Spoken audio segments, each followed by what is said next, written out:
Nous allons nous intéresser à présent à la voie oculaire. Les préparations à usage ophtalmique sont des préparations liquides.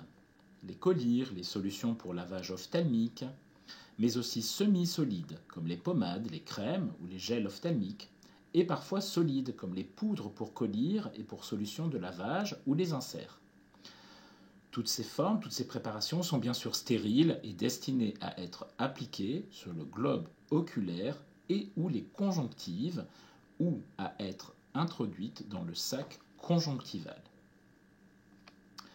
Plusieurs voies d'administration sont possibles. Nous allons trouver la voie oculaire topique, c'est-à-dire locale, avec les collyres, les onguents, les gels, les injections oculaires, intraoculaires, sous-conjonctivales, latérobulbaires, rétro-orbitaires, intraoculaires, et pour terminer, la voie générale ou systémique. Les principales indications de la voie ophtalmique sont l'irrigation conjonctivale non infectieuse, la conjonctivite infectieuse, les orgelets. Il existe des contre-indications comme le risque de glaucome, l'allergie due à un composant du traitement, et c'est une voie interdite aux nouveau-nés et aux enfants de moins de 3 ans.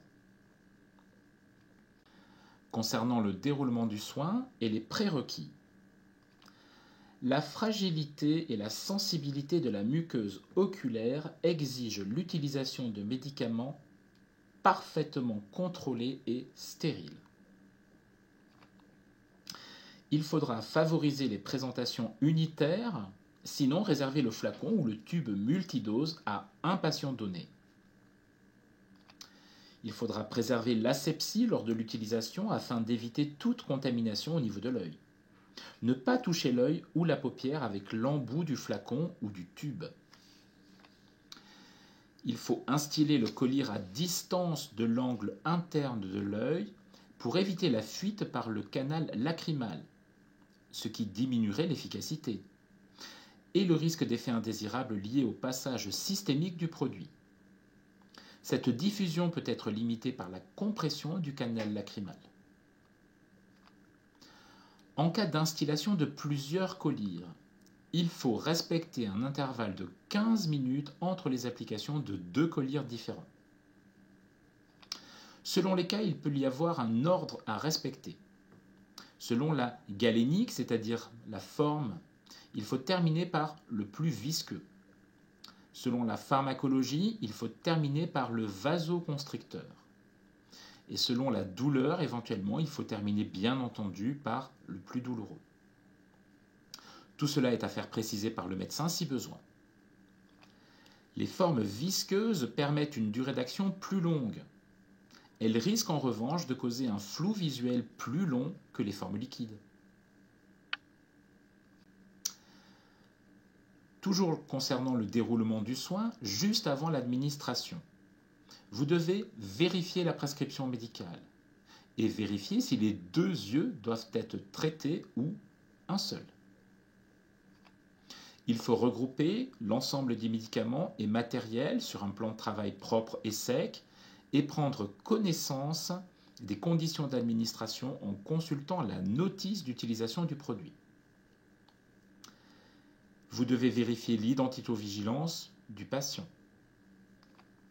Il faut respecter les règles d'hygiène et de sécurité, donc l'application des précautions standards, pratiquer un traitement hygiénique des mains avec une solution hydroalcoolique, vérifier l'absence de lentilles de contact.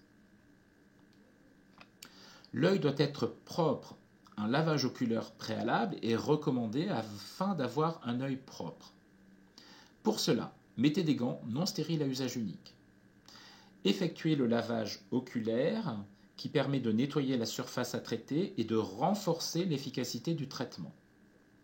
Pour cela, nettoyez l'œil avec des compresses stériles et du sérum physiologique stérile en unidose, en commençant par le tour de l'œil, puis en procédant depuis l'angle interne de la paupière vers l'angle externe.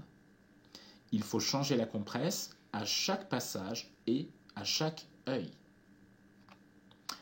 Enlevez les gants, pratiquez à nouveau un traitement hygiénique des mains, ouvrir le conditionnement, déposer le bouchon sur une compresse stérile, installer le patient, lui demander de s'allonger sur le dos ou de se mettre au fauteuil, la tête basculée en arrière, en penchant légèrement la tête sur le côté opposé, afin d'éviter que le collyre ne s'évacue directement vers le canal lacrymal.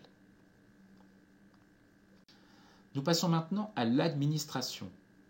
Demandez au patient de regarder vers le haut, effectuer un traitement hygiénique des mains et mettre des gants non stériles à usage unique.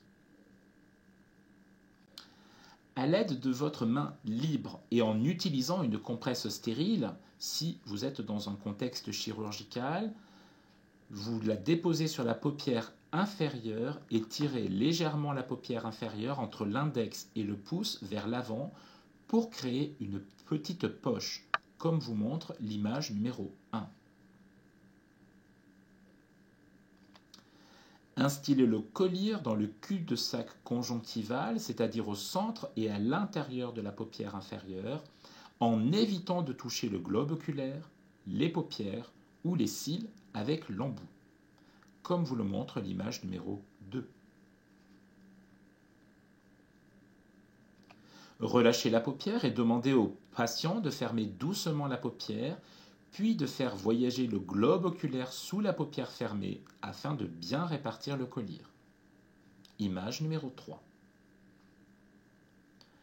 Enfin, il est possible de comprimer le canal lacrymal durant 30 secondes à l'aide du doigt ganté et de la compresse stérile, comme vous le montre l'image numéro 4.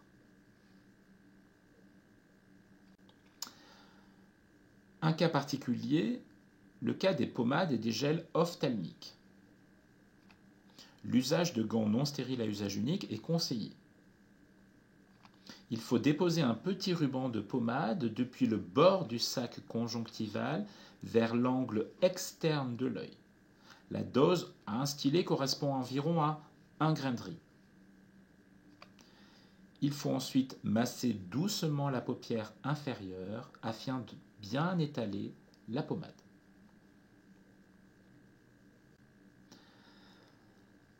Les surveillances infirmières, surveillez bien entendu les effets attendus, vérifiez la compatibilité du collyre avec le port de lentilles de contact, informez de la possibilité de survenue d'effets indésirables et expliquez la conduite à tenir.